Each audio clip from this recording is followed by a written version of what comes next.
Assalamualaikum warahmatullahi wabarakatuh.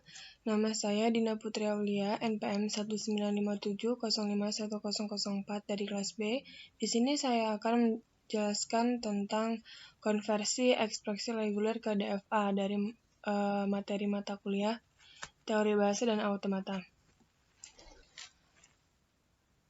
Suatu FSA menganggap suatu bahasa sebagai kumpulan string yang berawal dari suatu state menuju ke state berikutnya dan berakhir pada state tertentu. Ini ada contoh gambar diagram transisinya. Mesin di atas dapat dinotasikan dalam ekspresi reguler yaitu A bintang CB bintang.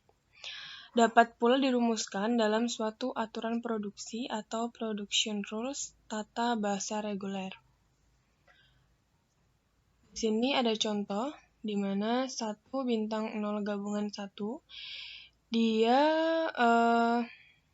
gambar mesinnya yaitu kita gambar ada 2 state, kita misalkan di sini ada state P dan state Q.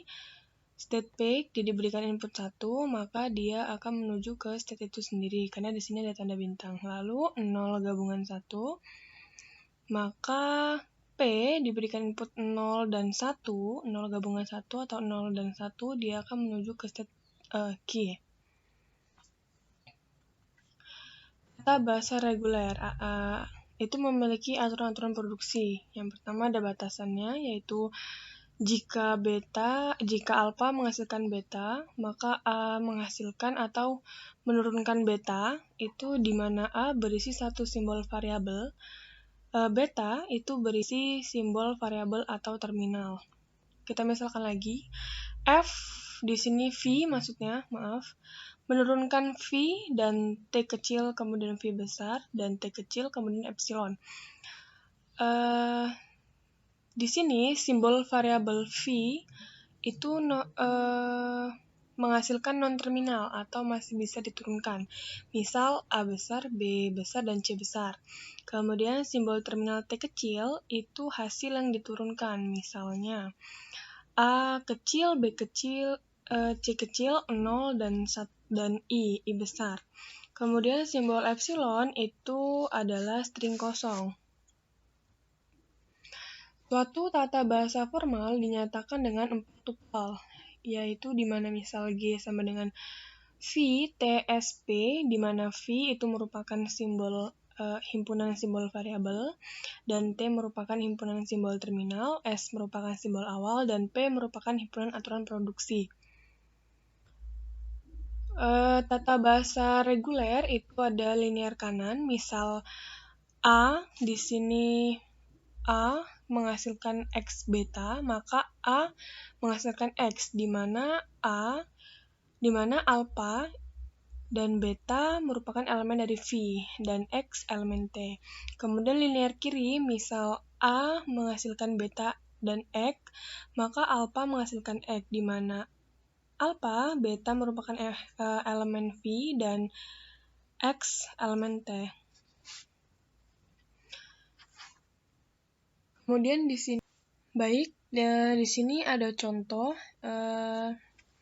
di mana V itu merupakan himpunan variabelnya yaitu A dan B, dan T merupakan himpunan inputnya yaitu 0 dan 1, kemudian S itu merupakan simbol awal. Kemudian di sini P merupakan himpunan aturan produksinya, itu S menghasilkan 0B dan 1A. Kemudian A menghasilkan 00B dan 1. Kemudian B menghasilkan 11A dan 0. Pada gambar bisa kita lihat, kita misalkan aja S itu kan simbol awal, berarti digambar dia Q0 ya. Dan Q0 itu menghasilkan 0B dan 1A. Maka di sini kita buat state yang menandakan B dan A, di mana Q1 itu B dan Q2 itu A. Diberikan input 0, maka dia akan mengarah ke Q1, kemudian diberikan input 1, dia mengarah ke Q2. Kemudian pada A, dia menghasilkan 00B dan 1. 00B itu merupakan inputan yang dirangkai ya.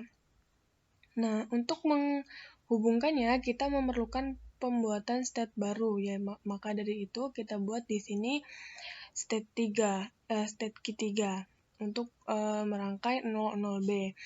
Maka kita tulis key 2 diberikan input 0 menuju ke key 3 dan key 3 diberikan input 0 menuju ke key 1, yaitu yang ditandai dengan pemisahan B.